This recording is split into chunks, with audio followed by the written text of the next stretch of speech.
What is the Internal Revenue Manual, or IRM? If you've watched my videos on here, on YouTube, wherever, I reference the IRM a lot. Why?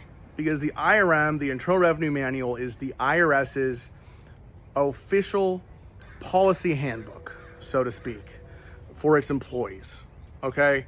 Not, with respect to their benefits and their retirement and all that, but with respect to how they're supposed to work cases, okay?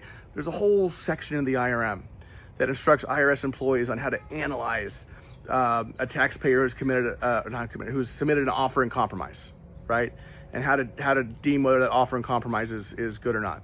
There's a whole section in there about installment agreements, about levies, right? About anything you can think of that the IRS does from a collections perspective, and other things as well.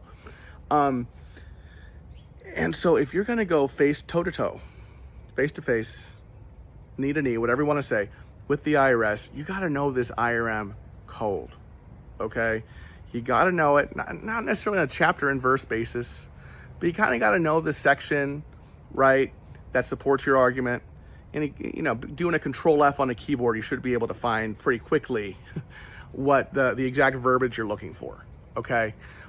If you don't, you may have problems negotiating with the IRS on your own, okay? Now, there's and there's kind of another thing here.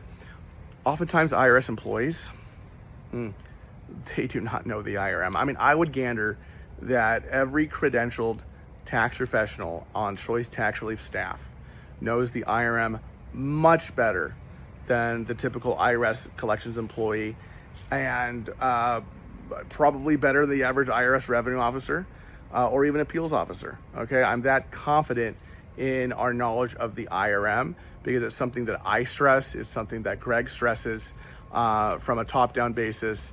My people, they watch these YouTube videos, right? So, so I'm very confident in my staff's ability to wield the IRM to our clients' advantage. What really kind of pisses me off is when the person on the other side, the IRS, when they don't even know their own IRM. And we have to point it out to them, and then they get defensive about how, actually this IRM doesn't apply here, and when it clearly does. And they have to talk to their manager, and the manager has to begrudgingly agree with us, or sometimes we even have to go to appeals.